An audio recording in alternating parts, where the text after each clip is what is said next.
کسی سے محبت کا بہترین طریقہ یہ ہے کہ اسے اپنی دعاؤں میں ہمیشہ یاد رکھا جائے۔ کوئی ذرا سی دیر پر ہو گیا مایوس اور کسی کے حصے میں بار بار سر کو جھکانا لکھ دیا گیا، کسی کو 4 قدم کے فاصلے پر مل گیا سب کچھ، اور کسی کے نصیب میں لمبا سفر لکھ دیا گیا۔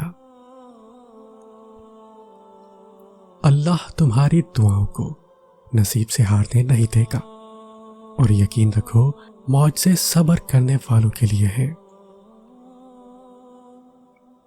تمہاری ایک دعا تمہیں کہاں سے کہاں لے جا سکتی ہے۔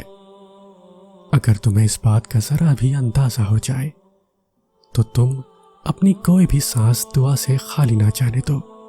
دعائیں کبھی رد نہیں کی جاتی، بس دعاؤں کی قبولیت کا وقت مختلف ہوتا ہے۔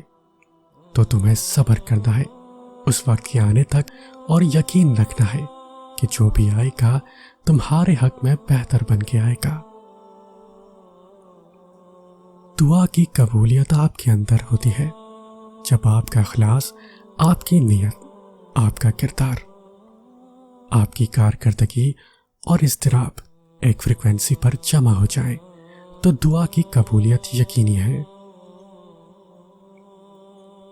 دعا اللہ کے ہاں سب سے معتبر عبادت ہے جو پہاڑوں کو بھی سر کر جائے۔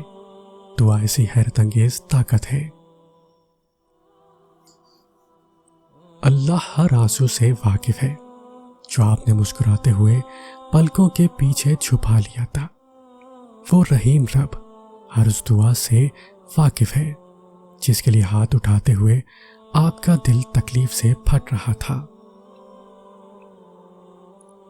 تم دعا کرنا کبھی مت چھوڑنا، مگر ہاں مقدر کے پیچھے بھی کبھی مت بھاگنا۔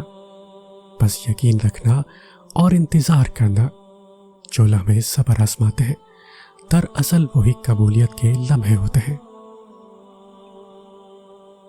دعائیں تو ناممکن کے لیے ہی ہوتی ہیں، ان کے لیے جو تمہارے مقدر کا حصہ نہیں ہوتے۔ وقت مقرر ہے قبولیت کا، لیکن جو ایک دفعہ اللہ کے حضور بچ جاتی ہے وہ سسکتی ہوئی جھولی پھر کبھی خالی نہیں رہتی۔ جب اللہ سے کچھ مانگتے ہیں تو پھر شک میں نہیں پڑتے، بس سب کچھ اس پر چھوڑ کر انتظار کرتے ہیں۔ کیا ہو اگر اللہ نے مقدر کا وہ حصہ نامکمل اس لیے رکھا ہو کہ تم اس خالی جگہ کو اپنی دعاؤں سے اپنی چاہت کے مطابق مکمل کرو گے۔ پہلے دعا پھر صبر، مزید دعا مزید صبر، مسلسل دعا مسلسل صبر۔ اللہ دیکھ بھی رہا ہے، سن بھی رہا ہے، اور ہر پل ساتھ ہے، یقین کیجیے۔ اللہ کی سب سے پیاری بات یہ ہے کہ وہ بندے کو آزمائشوں سے گزار کر ہی معجزوں تک لاتا ہے۔ آزمائش تو ایک بہانہ ہوتا ہے، وہ تو تمہیں اپنے قریب کرنے کے لیے تمہیں اپنے پاس لاتا ہے۔ اگر اللہ تمہیں تمہاری کہانی لکھنے کا اختیار دیتا تب بھی تم اتنی بہترین نہ لکھ سکتے جتنی اللہ نے تمہاری لکھی ہے۔ میں نے پوچھا کب تک صبر کرنا پڑے گا؟ جواب آیا تم کیا جانو، شاید وعدے کا وقت قریب ہی ہو۔ آپ صلی اللہ علیہ وسلم نے فرمایا دعا عبادت کا مغز ہے۔